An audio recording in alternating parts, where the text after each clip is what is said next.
Salut à tous et bienvenue. Aujourd'hui, on s'attaque à une question gigantesque. Comment va-t-on faire pour nourrir tout le monde dans le futur? C'est un défi immense, alors on plonge directement dans le sujet. Alors, est-ce que c'est vraiment le défi de notre siècle? C'est une question qui pèse lourd, parce que franchement, elle nous concerne absolument tous, peu importe où on vit sur la planète. Ok, voilà le chiffre qui fait tourner la tête. D'ici 2050, on devrait être pas loin de 10 milliards d'humains sur Terre. C'est plus de 2 milliards de bouches à nourrir en plus qu'aujourd'hui. Et tout ce monde, évidemment, il va falloir le nourrir.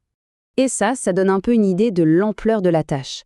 Selon la FAO, l'Organisation des Nations Unies pour l'alimentation, on ne parle pas d'une petite hausse, hein. C'est un bond de géant que notre production agricole va devoir faire.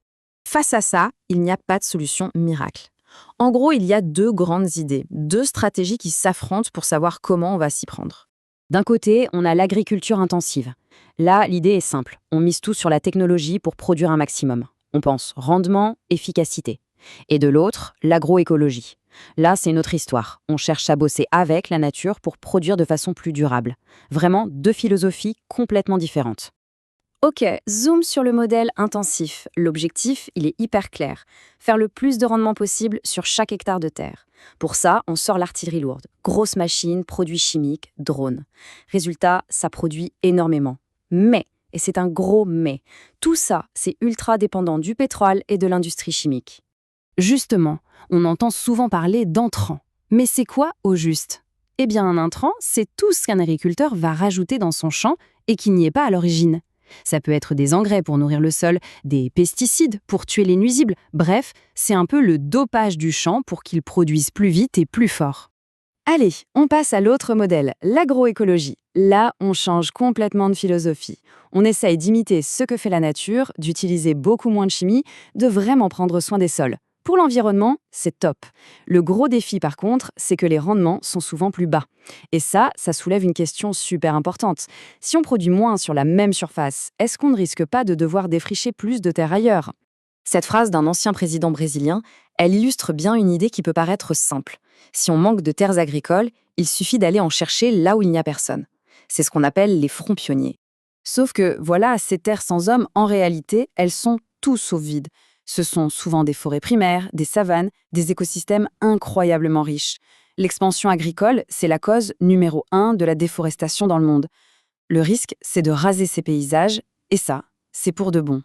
On le voit bien, produire ce qu'on mange, ça a un coût. Et ce coût est particulièrement lourd pour notre planète. On va voir ça de plus près. Accrochez-vous parce que ce chiffre est juste énorme. Imaginez, près un tiers de toutes les émissions de gaz à effet de serre dans le monde vient de notre système alimentaire, depuis le champ jusqu'à l'assiette. C'est colossal. Alors, si on regarde qui émet quoi sur la planète, on voit que l'Asie est en tête, notamment à cause de la culture du riz et de l'élevage. Juste derrière, on a les Amériques, où l'élevage intensif pèse très lourd dans la balance. Chaque continent a ses particularités, mais tout le monde participe à l'effort, si on peut dire. Et ça, c'est une illustration super concrète. Cette carte, elle montre les émissions d'un gaz qui s'appelle le protoxyde d'azote, un gaz à effet de serre beaucoup plus puissant que le CO2.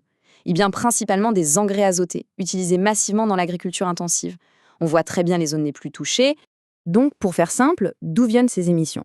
Il y a 3 coupables principaux.